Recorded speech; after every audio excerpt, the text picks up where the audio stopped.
নমস্কার, লক্ষ্মীপুর টাইমসের পক্ষ থেকে আপনাদেরকে জানাই স্বাগত। খবর পড়ছি আমি প্রণীতা দাস। লক্ষ্মীপুর মহকুমার অন্তর্গত লালাং প্রথম খণ্ড কন্টাগ্রাম এলাকায় সাত সকাল অগ্নিসংযোগে পুড়ে ছাই বসতঘর। ক্ষোভ লক্ষ্মীপুর অগ্নি নির্বাপক বাহিনীর বিরুদ্ধে। লক্ষ্মীপুর মহকুমার অন্তর্গত লালাং প্রথম খণ্ড কন্টাগ্রাম এলাকায় অগ্নিকাণ্ডে পুড়ে ছাই বসতঘর। আবারও অকর্মণ্যতার অভিযোগ উঠল লক্ষ্মীপুর অগ্নি নির্বাপক বাহিনীর উপর। উল্লেখ্য, বৃহস্পতিবার ভোরবেলা লক্ষ্মীপুর থানার অন্তর্গত লালাং প্রথম খণ্ড কন্টাগ্রামের নিবাসী নূর রহমান নামের এক কৃষকের ঘরে অগ্নিসংযোগের ঘটনা সংঘটিত হয়। অগ্নিসংযোগের ফলে সম্পূর্ণ বসতঘরটি পুড়ে ছাই হয়ে যায়। একাংশ স্থানীয়দের অভিযোগ, লক্ষ্মীপুর অগ্নি নির্বাপক বাহিনীকে 1 ঘন্টা সময় লাগলো মাত্র 4 কিলোমিটার রাস্তা পাড়ি দিতে। এখানকার স্থানীয়রা আরও অভিযোগ করেন, অগ্নি নির্বাপক বাহিনীকে লক্ষ্মীপুর এলাকার প্রায় সময়েই এই ধরনের কাণ্ডহীন কার্যকারখানার খবর পাওয়া যায়। আজ জ্বলন্ত উদাহরণ পেয়ে গেলেন লালাং প্রথম খণ্ড কন্টাগ্রাম এলাকার জনসাধারণ। উল্লেখ্য, লক্ষ্মীপুর অগ্নি নির্বাপক বাহিনীকে অগ্নিসংযোগের ঘটনার খবর ফোন করে জানানোর 1 ঘন্টা পরও ঘটনাস্থলে পৌঁছতে পারেনি অগ্নি নির্বাপনের ইঞ্জিন। স্থানীয়রা নিজের প্রচেষ্টায় অগ্নি নির্বাপন করার পর অগ্নি নির্বাপকের ইঞ্জিন এসে পৌঁছে ঘটনাস্থলে। স্থানীয়দের অভিযোগ, হয়তো কিছু সময় আগে অগ্নি নির্বাপনের ইঞ্জিন ঘটনাস্থলে এসে পৌঁছে গেলে কিছুটা হলেও আসবাবপত্র বেঁচে যাওয়ার সম্ভাবনা ছিল। স্থানীয়দের প্রচেষ্টায় আশেপাশের কয়েকটি ঘর অল্পের জন্য রক্ষা পেল। এখন পর্যন্ত অগ্নিসংযোগের কারণ জানা যায়নি।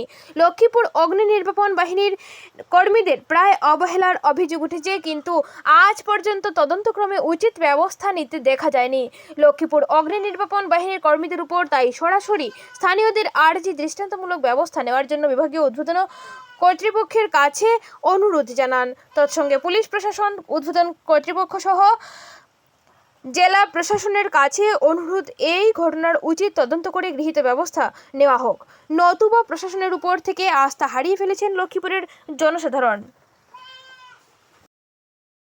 जिला जो फायर ब्रिगेड को फोन किया तो 1 घंटा बाद में आ रहा है। नज़दीक में रह के हम उतना 4 किलोमीटर है, 4 किलोमीटर में 1 घंटा के बाद 1.5 घंटा में आ रहा है। ऐसा होता है। हम लखीपुर तो हमारा नज़दीक है 4 किलोमीटर। हर बार हमारा लखीपुर का फायर ब्रिगेड जो आग खत्म कर जल के खत्म होने के बाद में ही आता है। ऐसा अभी पानी आग खत्म हो गया, पानी मार रहा है वाला लोग। ऐसा वो जो हमारा लखीपुर को जो फायर ब्रिगेड जो चलाता है उसको ऊपर में एक्शन लेना। 1-1.5 घंटा में आ रहा है। जब फोन करता है तभी आना चाहिए फायर ब्रिगेड।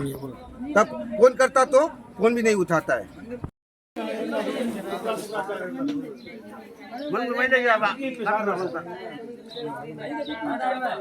आने से अच्छा है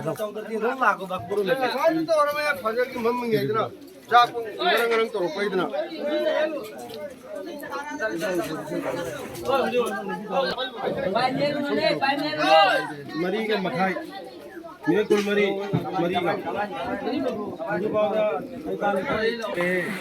लाख दो मी सोम लाख दो मी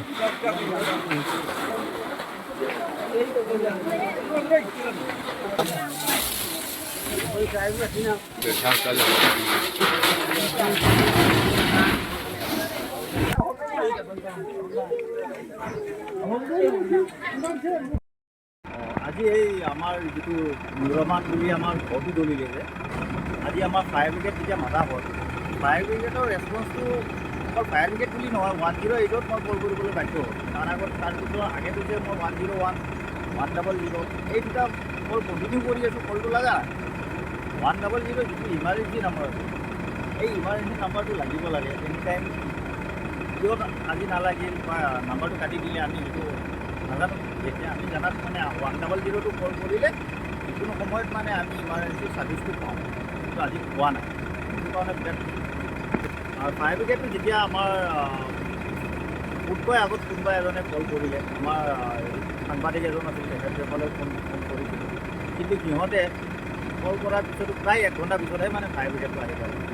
আৰু লখিমপুৰ এৰিয়াত মানে এটাৰেল আপোনাৰ এই বস্তুটো প্ৰব্লেমটো আছে বুলি গম পাওঁ। মই মানে নিজেতো চেষ্টা কৰা নাই, কিন্তু মানে একজেক্টলি হয় কিন্তু আজি 1 ঘণ্টা ইয়াতকৈ আনি পাওঁ। এই ফায়াৰ ব্ৰিগেড আপোনালোকে চাই লওক, ভিডিঅ'ত দেখাব পাৰিব আমাৰ ভিডিঅ' যেনে কৰিছে।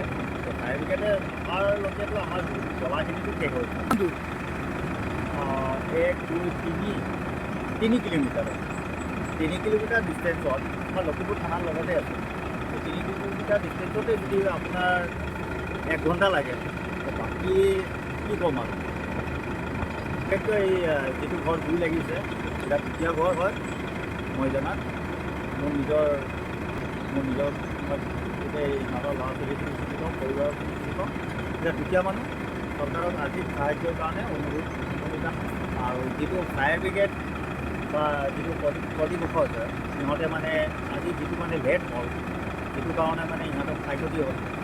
সেইটো কাৰণে মই প্ৰশাসনৰ ওচৰত ইয়াৰ বিহিত ব্যৱস্থা ল'বৰ কাৰণে অনুৰোধ কৰিছোঁ।